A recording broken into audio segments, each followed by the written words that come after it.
Theophilus Anani, so with the best media school in Ghana there, and a too much multimedia college. If we say a band equipment upon a church for a quadruple awardisium, any air conditioned room there, a band media law, advertising, camera handling, and a marketing there. And then a location of a coffee pipe junction. For number ne boisio, na one casa fre. Na mo bi anda da one, na me mo bi casa me frama. One casa fre, abati di.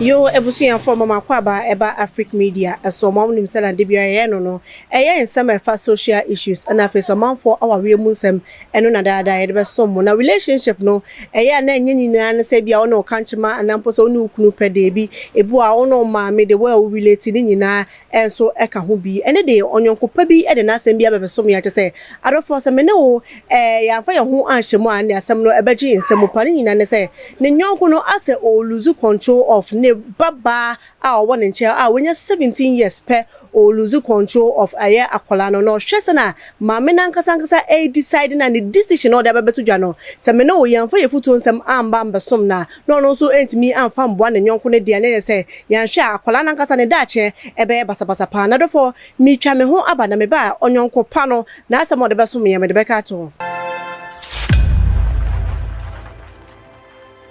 Nebusia for Messan so mama kwaba say motimi ajebre ama ye twa ye ho aba na onyonkopa na asem o de beso me in your say my name is Marku. I live in Accra. I have this neighbor I am cool with, though we are not best friends. When we both don't go to work, we sit and chat. She told me one day whilst chatting that she will take her daughter for a family planning since she has decided to be sleeping around.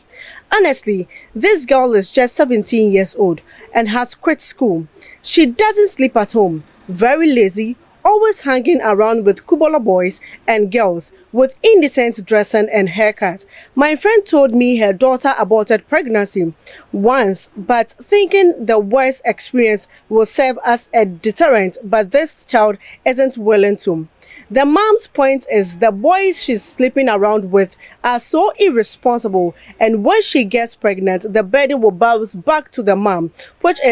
she isn't ready for. Besides, she is a divorcee with all her 5 kids with her without support. Is this decision best for the child? What advice can I give my friend? And no asama on your kopano ede ababasumi na same way die. I just say piemu na akwa ko bji aye efutu onsam every year mama to say wa hwe nkola dodo atimi afa na say ono ana obetimi aboan because asem we say me betena ha me woda metimi aka say metimi atufo ana maka say me bia manya akola bia wonya 70 years metimi atufo de bida nti ade say ye mama peni wona ye mama a ne nsa bebe kam sa e wa ham say Mrs. Celestine na ye ne ba betwe Selina ha ye ne e ba betwe asem no mo enkomo adefo kam ho na ma ye mama akwaba mama we di akwaba ya oba bibia boko de e jana dumunti ye da nyankopon ase na ende de onyonkopin na se mo de besomie akola monya 17 years old na me oba time me say akola meet me and control ni ntino me kwa komedi akola na e hospital na ya ye no family planning no o hwe at the part so oba time na na yo madam wase ene akwanya mama me ansa na meka we the family planning no person we no edu sa age ya wofo ne mantem na a very very sensitive time e was oba time bia hwe nenti wo bompa ye bebre ne bankwala no de tosu mienu enkwala ne nya wadamfo nkwala ne nya wadamfo o create sa adamfo eyina eboa un condemn it so much obe pinpoint it mo ye discussion open forum mo discuss the ekoso un condemn no oh yes na obetimi a open it up to you the mother no baby so efia ye frimo baby akola no fi no very very important entity ye ben ene ye de share na say then akola ne hu nti awo to aso bible say tete akola no wo kwan a on fa so wo nyi a on twe ne ho mfi ho won kisi monkey do enti no say ebia wo hu niema bi na all yet the same thing na edu ba bia wo say wonya abotre na wode empaibo na wode kasachre say woyi we nyina na say akwala no still a ogusu a membe kasa ebi wo ho agya no na kanani kanani a obebo brim onyensen bi onyensen no wo a owo ba wiase no hu a obehu say say me maami asemu a no wo ken no quarantine bo ho agya so waka waye we nyina wo be ye na say still akola no bo no so emo a gya no na kanani obe steady said we broni kano no na mame jano na kanani no mame no nyosuro pan say akola na ono amoye irresponsible oso a bia no akwo no agya akola na ato no mame no so no no adi ni ti adom no asan so akwakwe ye hu sa de ni pebre say ekoso na mama me ni esuro ye ne say sa de a ene enko onfa akola na enko aye ayaresa bia na one ne enfa family planning emu and so other option now on betimi taking a decision say no be born ho ban na onfa nyinse bia mahano because said you udi kankan ye no oyo batan ye wo manum sebe jane ntiase ono ana ehwe say no nso betimi aboa fair enough oho na wo de aboa kwara no ba ne nyina mu no ma ye nye no nka say wo ye no ma no wi a asande opa bia onye ne ho da bi empaibo any kasachre ebo ha ma onya a counselor per father figure bi mano na one na emmo na brabo mu nkomo futuo ni ade no ebetimi asesa akwala no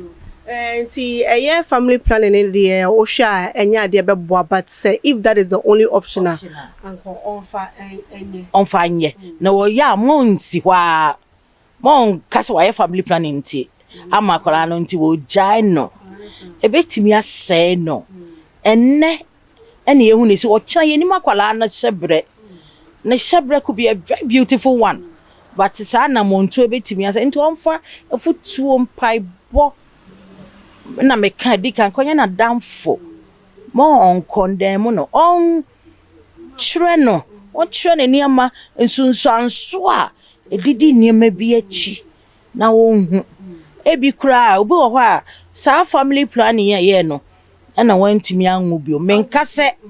sa na tie da bi obi wo a sa de ekoye no na wa anwo bi om wo ne wiase a obaaye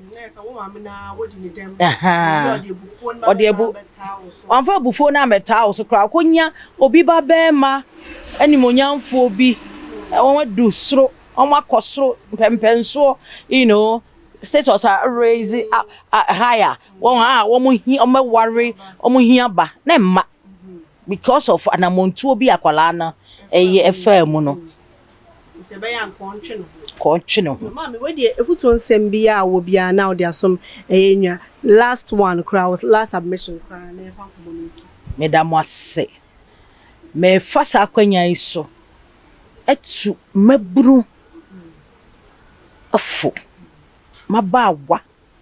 mesremu a modachi ye sronku awurade nsem enne na ye nenam hosa wo kina obeye minister be wife obeye osofo be wife obeye ni patitiri be wife na what the kind de suban bone asay odachi a wontimi nya ho hwi biom de kwa akodue di abonsamfo ne abaifo so enso wana montuo nenne no na edi wonya bible say yensua nyansa mebusa miensa sisie nyansa na bebo ho ban ebeye nkwantenti amawo bema wodachi ayefe moma yenyi ye ho firi niama wei ho enne gidigidi yesi wei abaso ye menua bisa wo ho se eyema wana wo kra na ti wo mu no bisa wo se de mi ye eyema okra na bisa wo se den ene nyame bo me se me maye wasase so hwehwe sai no hwehwe wo mrante bremu ha na otwedi ambe bebe yi a kire wo efo wo ho nya niam basabasa esan se wo kra na atu mu na yesronko yankopon so wo boye se de seso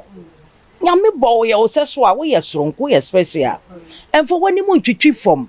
emma nia wo bedi ene atade a wo behye anase yesi we we nti wo de wo ho dondom ne manyina wo china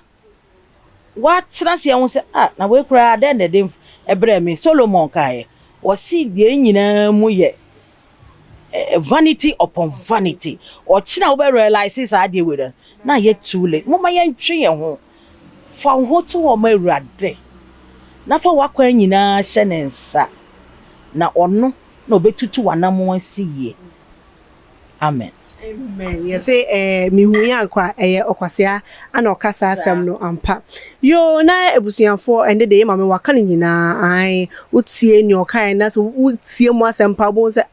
ye ma me wakasa efutu nsem pa ana wetimi ede asomye na so onyonkopa no oji sa efutu nsem we na otimi ene onyonko no edi hu nkita ho a ende ebeboa eye onyonko nankasa asanso aboa eye ne family ene akwala nankasa ne dache adofo ha ana ede nkomo nyina ese mo so wade nche efa ho ene ne fasomye ewe comment section mo o wi ma wi so be like what subscribe wo mi notification bell ne send de bia o ye no se na dada ye posti a won so ne first person a won sa ebeka me amede and then komi ebeso mo midi ene ekiabroni dase ne ebesan so ehia bi makramo